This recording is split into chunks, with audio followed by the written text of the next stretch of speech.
Magandang araw. Base sa nakikita ninyo, malamang ay alam nyo na kung ano yung lulutuin natin sa ngayon. Opo, magluluto ulit po tayo ng chicken pastel, pero gagawin natin siyang mas simple. So tara, magluto na tayo. So meron ako ditong 4 na pitso na tumitimbang ng kulang-kulang 1 kilo. Nilaga ko lang muna siya.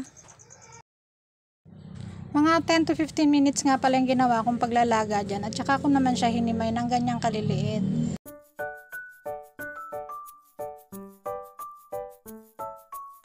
At dahil nga halos 1 kilo ang ating lulutuin, ay dito tayo sa kawa magluluto.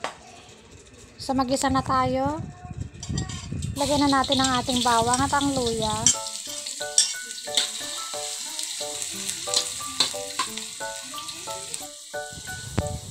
Isunod na rin natin ang ating dried chili o ang ating pinatuyong sili. Dahil nga mahal ang siling sariwa ngayon, kaya yung dried chili ang ginamit ko.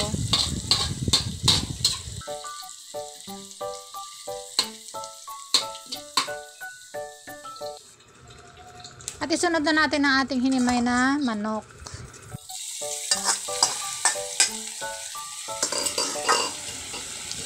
Kiwar-kiwar muna natin.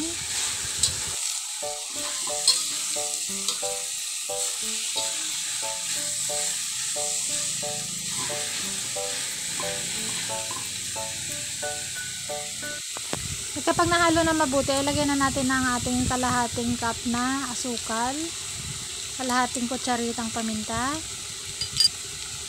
at 3/4 cup na toyo.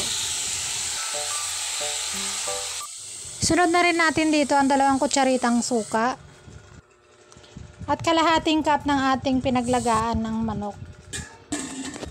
Habang naghihintay nga pala tayong matuyo yung ating nilulutong pastil, ay nag-ihaw-ihaw naman kami sa labas dahil magkakaroon kami ng boodle pipe mamaya.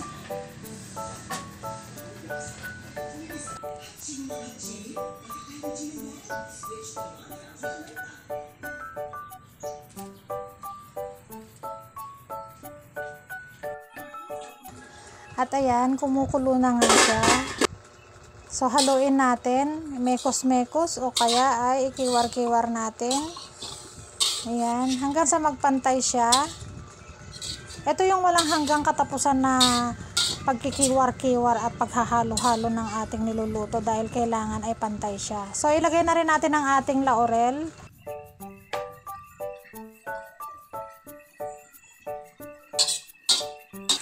Haluin ulit natin ang haluin hanggang sa siya ay maigana. At yan, katulad nga niya, ay dry na. Hindi naman masyadong marami yung mantika natin kanina, kaya okay na siya. So luto na ang ating pastil. At dahil nga meron kaming boodle fight ngayon, ayan, i-prepare na rin namin. Meron kaming inihaw na yellowfin, tilapia, tapos inasal. Meron din akong inihaw na talong. Meron din kaming mga fruits. At meron kaming sausawan dyan, toyo na may sili, kalamansi. Meron ding pipino dyan, pangalis ng umay at carrots. At yan na nga, ang batang makulit, naghihintay na, nanginginain na rin siya. At yan, mapapasarap ang aming kain dahil ang sarap-sarap ng pagkakatimpla ng aming mga isda at ang ating inihaw na manok. Lalo ng inihaw na talong. Naku, ang tagal kong hindi nakakain yan, kaya papakain talaga tayo. At ayan na nga po ang ating niluto ngayong araw na to, ang ating chicken pastil. At yun yung batang makulit, oh, nanginginain na siya.